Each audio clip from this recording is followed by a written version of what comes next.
afternoon, everyone, and welcome to Topic Time with Harrison Young. We are doing a Zoom show to the Midwest today, to the beautiful city of Chicago. I haven't been there in 24 years, and I've never done a Zoom show to there, but we're going everywhere. I'm interviewing an author. We're going to talk to him in a few minutes. But, of course, before we get to him, got to read these incredible underwriters, and then we will commence per usual. So we get a new one right down the street, the Main Street Market here in Carver. We have Wild Birds Unlimited in Hanover. They're also a new one. We have New England Floorscapes in Middleborough. We have the Cornerstone Barbershop in Pembroke. We have Pal's Driving School in Middleborough, setting up classes for February, April, and June. Better get on that on the website. We have Crazy Axes Rec Center in Hanover. We have Genuine's Inspection in Middleborough. We have Bulldog Sports Cards in Middleborough. We have Hair White Heaven Family Hair Salon in Norwell.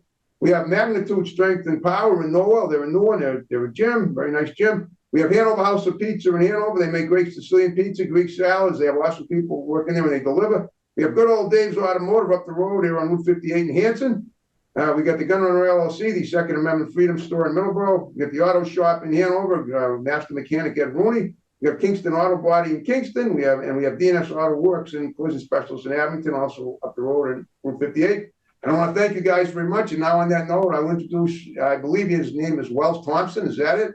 That would be it. Okay, yeah, because I noticed when Jeffrey set the interview up, he said Wells, and then I saw Thompson, and I figured Thompson isn't last.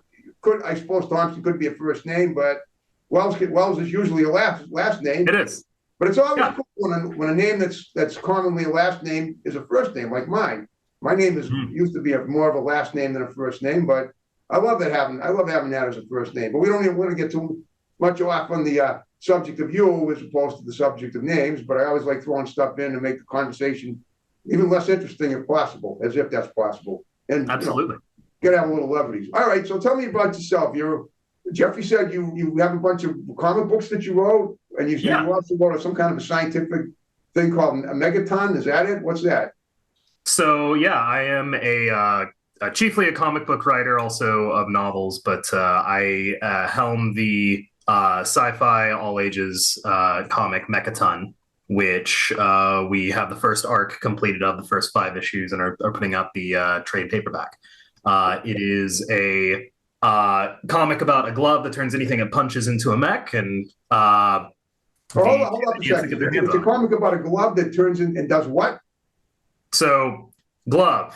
You punch something, it turns that thing into a robot, specifically a suit of armor that they can fight with.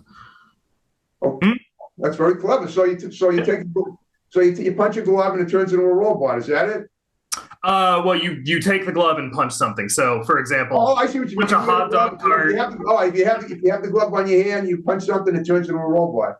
Exactly. Yeah. So, like the first issue, they punch a hot dog cart. It turns into a big brawling mech with bratwurst cannon and an umbrella shield, and just using sort of the local flavor to create a variety of weaponry and cool gadgets and stuff. Wow, that's fascinating. Yeah. So basically, you're in a way you're kind of improving the texture of whatever you touch if you hit something with it. Exactly. It's not violent. It's meant to enhance, not destroy. Correct. Correct. Yeah. Oh, okay. It's creatively using what you have around you to your advantage, essentially. Cool. But you're not hurting anybody. Even though you're punching them, you're doing them a favor because you're making them stronger, right? Is that it? Sure. Okay. Well, it's there to protect, or the way it's employed in the comic is to protect people. Yeah. Okay. When these giant, cockroaches and mosquitoes and irradiated bugs start attacking, they start using the mechs to fight them off. Oh, okay. So you got to deal with the elements too. Obviously, I understand. Yeah. That's very, very imaginative. All right, now Jeffrey gave me a list of things, projects that you've done. You want to go over each one and talk about that? Might as well cover it all if you can. If you want. Sure. I have another ongoing series called Frankenstein the Unconquered, which is an adaptation / sequel of the original novel that takes place in a post-apocalyptic future. Is sort of centered around the growth of the monster after the events of the novel. So how it affected him and how he now travels the world now that it is a lot uglier like he is. Okay. That's all right. That's one of them. What else you got? Descent into Dread, a horror anthology that we've been working on for a little while. It's the red cover back there. You can see it. Okay. That was our first collected work. A bunch of 8-page stories dealing with creature features and dystopias and killer unicorns and anything you can imagine that way. And I have a book in production right now called The Cat Skin and the Rose, which is a fantasy romance comic that I'm making with Rachel Disler. Who? Was that Rachel who? Rachel Disler. She's a really fantastic artist out of Philadelphia. Okay, you want to? I have to ask. You want to romance with her so that it makes it easier? No, not at all. No, I'm happily married to my wife Brianna. She is a microbiologist. Leaves me alone to do my silly drawings and writings. Rachel's just a really good friend and someone that I have been happy to work with quite a bit. The 2-page comic that's framed back there, that's drawn by her. Okay, she's an illustrator. Yes. Okay, and she's in Philadelphia, so obviously if you're going to collaborate, you got to do it by Zoom, I guess, right? Yeah. No, we communicate over email, over Instant Messenger, over Zoom, et cetera, et cetera. Most of my profession, just the way of the world nowadays, most of my professional contacts are done over the internet. So through Discord, through email, through Twitter. Very few people that I've worked with I've actually met face to face. It's kind of wild that way. Okay, I understand, including me, obviously. Well, all right. Now tell me about yourself. Growing up, where did you grow up in Chicago, in that area? So I grew up in Little Rock, Arkansas. Okay. You have no trace of that dialect, by the way. No. So I was born with a cleft palate, and so my teeth and ability to pronounce things was awful, destroyed. And it took several years of orthodontics and speech therapy to get me to a point where I talk normally. And as a result of that, I just don't have really any like regional accent. It's just very new. Well, you sound very well. I have to tell you, you do actually. Your dialect sounds very correct. I mean, it sounds like a Midwestern dialect that's considered from where you live. Sure. It's like one of the most correct the most correct dialect in the United States is considered to be where you are, and it sounds like you have that now. So whatever speech therapy and surgery you might. I don't know if you had surgery, but because cleft palate, doesn't that require surgery when you have an issue like that? I mean, as a very, very small baby, yeah. Wow. So is this the one thing? And then years of my teeth sticking out like this and having to correct the way that I speak. But yeah, as a result, I don't really talk like a Southerner. My dad has a really funny kind of thick Southern accent, so it's funny to get us together. Okay. Well, how did you end up? Why did you migrate to Chicago from Little Rock, Arkansas? It was sort of a long process. I went from Little Rock to Nashville, and then last year came up to Chicago. It was my wife. She had more job opportunities here, and the things that I do, writing, collaborating, and waiting tables, those are things that I can do anywhere. So, and this is a lovely city, and we've been here several times, and we wanted to, it was something that we wanted to do together as well, but. Are you near the lake? Do I like lake? Near the lake? What is Lake Michigan? Lake Michigan, yeah. Yeah, it's gorgeous. Right now it's freezing. You know something? Before I started Topic Time, I was a writer from way back too, and in the '90s, at the last decade of the 20th century, I wrote a book of short stories, self-published, and I did pretty well with it though. And in 2000, I came out to Chicago and I did a convention, which is. I guess held every year in a different American city called the United American Book Expo. And it happened to be in Chicago in 2000, and I was on the south side at McCormick Place. You may know where that is. I do.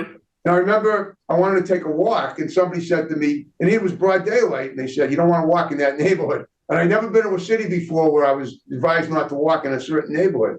So, and I didn't, obviously, because I didn't want, I don't know, like they said, I mean, that was on the south side, though. That, according to what I hear, is the most the more perilous area of Chicago compared to some of the other parts of it. But I guess you're in a better area than that. Sure. Yeah, Southside has a bad reputation, and part of it is earned. But But yeah, no, I live really closer to out west by Oak Park, so a little far away from there. But okay. Well, tell me about, did you go to college at all? About who now? You go to college, and if so, where? Oh no, I've graduated quite a while ago. I graduated from University of Central Arkansas in Conway. Okay, I didn't ask, are you still going? I asked, did you go? And you said, Oh, it sounded like you were asking if I still went. Yeah, okay. no, I studied English and creative writing at the University of Central Arkansas. That's where I met my writing partner Dalton, as well as I interviewed Dalton. He's in Green Bay. Hmm? He's in Green Bay, right? He was until recently. He was living in Green Bay. I Yeah. interviewed him last year. Oh, really? Yeah. I Oh, know. that's awesome. The comics. Yeah, I know. He was in Green Bay when I interviewed him from one of my other locations here. Yeah. I'm remembering now. Yeah, I wasn't You able. set that interview up too. Hmm. Okay. All right. Well, how much time a day do you spend writing? I guess I assume it's your full-time thing now, right? Pretty close. I as much as I can work it in. Yeah. I generally spend 3 to 4 hours a day. Maybe Wow. two. If I'm not feeling great, it's closer to 2. But I'm trying to stay in the habit of writing every day. I find that even if you're not feeling particularly inspired or driven in one particular area, doing the work, laying it out there tends to make everything easier when inspiration does hit. Well, I And understand that. It's true. Yeah. You gotta train your mind and your psyche to roll with it. So tell me about, have you ever those stories that we discussed a few minutes ago are very imaginative. Have any of them ever been captured into film, captured as films into films, or are you planning on maybe doing that at some point? Do you know anyone that's gonna I help think you? that's these stories. I think if that happens, it's sort of out of my hands. If someone approaches me and says, "Do you want to make this into a film?" I'll say Okay. yes in a heartbeat. Absolutely. I have worked on films in the past. I have a couple of awards from film festivals Wow. Tell me for about the writing films you worked screenplays. on. What were they about? There were 2 short films. One was a blind date in which the person is going on a date with a praying mantis in a wig that they can't recognize is Wow. and then the other was a sort of employee parody video about growing up and becoming an adult and coping with real life. And yeah, they won awards for writing and acting and audience choice, which is something I've always been pretty proud of. I started as a screenwriter in college. That was what I kind of was studying, and sort of transitioned into comics when the opportunity arose, and I realized I could get a foot in and get something actually made. Well, it's obviously you know how to. I mean, you don't even if you wanted to create your own film, you've done it. You've already done it, so you don't need to have somebody do it for you. You can do it yourself. It's obvious you have the wherewithal. Sure, I would just need the equipment and But you've already done it, so you already have the equipment, right? Or was this from school? well, no, this was equipment we were using from school, and Okay. we had the cameras and lighting are quite expensive, so it's not something that you can get your hands on super easily. But I'm sure we could rent it if we really wanted Yeah, you to. probably could. But what about? I mean, how did you? So the actors, I assume that you go out were at school and they were students as well, like you were, right? Yeah, absolutely. Okay. Okay, no, because I bet. I mean, it's do you know how to? I guess you know how to video edit then too, right? Well, I guess You I know how what? to, you know how to video edit film. I am not Dalton, my writing partner. He is. Okay. He majored in digital filmmaking, and he is an editor, visual editor. I have good editing instincts, but I have no control over the programs. I have no idea how to work them. Okay, I know that It is. just wasn't something that I really had access to at the time. But it's given me really good skills for editing comics, because it's basically using the instincts without actually needing the technical know-how. Oh, okay. So tell me about like do you do other? Have you ever done other things aside from that? You done music at all? Any sports? I always check and try to figure out how multifaceted everybody I interview is. Oh yeah, I played music for I played saxophone for for 10 years Okay. in school and a little bit outside of it. And I play guitar. Nothing super official. I don't have an album or anything. It's just something I do sort of for my own enjoyment and fulfillment. And I find it helps to have something that I don't feel pressured to put out there and to be like really really good at. It's a nice Just something diversion, that I I can enjoy know. all the time. It's a nice diversion. Okay. You have children? I do not. I have 5 cats. Oh, great. We sort of do local rescue and rehabilitation, Oh, that's uh, great. and some of them stuck around. But I love animals, so I can relate to that. no, absolutely. Yeah. You might want, maybe you want to write something about something in science fiction about cats taking over the world or something. I bet that would be sweet. I do have a short piece about cats that are fighting over the perfect spot that the sun hits to nap in. That devolves into ninjas throwing stars, pirates shooting things. It's just kind of capturing the personality of how each of them sort of defends themselves. Yeah. And I wasn't able to get it drawn, unfortunately. The project fell through, but I would love to get that out there at some point. It's obvious that you're pretty good at creating transformations, which your mind is obviously going full circle, full throttle, whatever, for thinking of transformational effects that most people, might pass by, which is pretty impressive. I mean, you obviously got some great ideas that are obviously cooking up there. It's obvious based on what you've accomplished, and you've already got my brain spinning, over things that I always thought I had a pretty good imagination, but that's incredible. Have you ever done anything with time travel, any stuff like that, or interdimensional travel? I never have, but I like to challenge myself, and I'm sure at some point that I'll approach a time travel story in an interesting and unique way. Yeah, I love there's a lot of time travel stories that I do really enjoy and that I would that I am inspired by. The movie Looper from the last decade was really really good. Okay. 12 Monkeys, and there are countless comics that deal with time travel that are really interesting. But it's not something that I've necessarily messed with yet. We have written a graphic novel about deep sea travel. We've written an 80s What kind of period travel? deep sea, so Oh, like deep sea. deep Okay, sea right. exploration. 40,000 leagues under the sea. Remember that? Exactly, yeah. Yeah. Yeah, so, sort of in that vein. So I'm always looking for like interesting and unique environments to explore, something that you don't see every day, and find a way to make it fun and interesting. Okay. Well, so how many projects would you say you have under your belt so far? I mean, Jeffrey sent me, like, I could have sworn I saw about 8 of them on there. It's possible. I have 2 ongoing series that I'm working on right now. I've got 2 graphic novels that are fully written that I would like to produce. I just haven't had the opportunity to. And 2 graphic novellas that are in production right now. So currently, in terms of what's actually in print, it's 1 trade paperback, an anthology, some short stories and several other anthologies, and several issues of Frankenstein the Unconquered. That's basically what we've got so far. But there's always more churning out.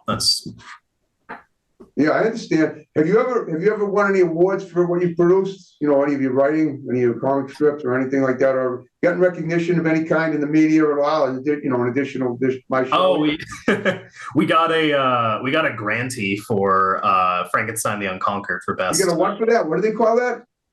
Grantee, which is an award that one of my peers and colleagues, Grant Stoy, made. Okay. As sort of parody opposition to the Eisners, which for several years now we've seen what they've nominated and awarded things to, and kind of scratched our heads like, where did that come from? So he made his own sort of fake award to recognize the people that the community really recognized as being special, and over time that has just become another real award that people nominate or get nominated for and go after. Well, that's great. So would you classify the genre of your work to be kind of like, even though I know it's science fiction, but is it kind of dark humor as well? Do you like to, you incorporate a lot of humor into your work, or try to make it? Yeah, depending on the project. Mechaton, which is what we're promoting right now, that is very humor and that is very science fiction. But overall, I don't really work in one genre in particular. Okay. I want to make works that are very character heavy and thematically heavy. And what genre I work in really just depends on what I'm trying to say with each in particular book. Or each book in particular. You obviously worship your diversity, which is great. Yeah, no, I very much love diversity in all its forms: storytelling diversity, diversity of characters, diversity of themes. I get bored very easily when I'm just doing the same thing over and over again. Yeah. I know what you. That's great. Your brain is obviously a click. It's just a clicking machine, and it's clicking ideas out all the time. I can see them coming out as we speak. And on that note, we're under 5 minutes. I hope you enjoyed talking to me. Absolutely. Yeah, it's been great. Okay. So what I want you to do in the remaining time is just give a few shouts out to people that are going to see the show. And then when the show is up, when it's done, we'll send it to you. Are you on Facebook, by the way? I have a Facebook. I'm not very active on it, but you can. Well, I want to friendly request you, because what I'm going to ask is that when we wrap the show up, I'd like you to stick around and have my tech guy do a pick. And if we connect on Facebook, then I can send it to you and tag you in it. Would you? Sure. Do that? Absolutely. Okay. All right. Well, then give some shouts out to people that are going to see the show, and then we'll wrap it up with my snap and the way we began. So go ahead. Absolutely. Shout out to Fernando Pinto, our artist on Mechaton, Dalton Shannon, who is my creative partner and an overall great guy. Yep.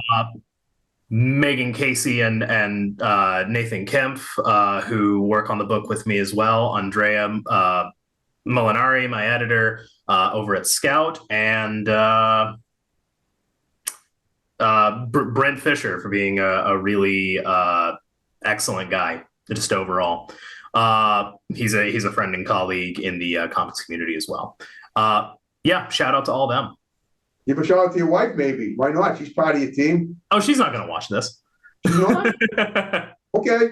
That's if they say so. All right. Well, if you had a good time with me, what I'd like you to do is, if you think any of these people might want to be guests on my show, send Jeffrey a note, and and we'll get them on, either by Zoom or in person. Sure thing. Okay. All right. Now, is there anything coming up on the horizon that you might have overlooked that you want to mention real quick before we wrap the show up? I just want to make sure we covered everything. Yeah, absolutely. We are launching a pre-order campaign for Mechaton Volume 1, the collected trade. It will be up February 5th. The pre-launch link is up now. Depending on when this goes up, you can either sign up for the pre-launch or you can get yourself a copy of the book. Okay. Is that Mechaton spelled Megaton? Mechaton. Mechaton. Gotcha. Yeah. Okay, I'm glad I asked, because now people will know what to look for. All right. Well, you did Wells. You did a great job talking to me. I'm going to wrap the show up now, and that's it. So, you ready to snap away like we did at the beginning? Yeah, let's do it. All right, folks. Thanks for watching another great episode of Topic Time. See you next week for another awesome show. Take care. Signing off and rolling out.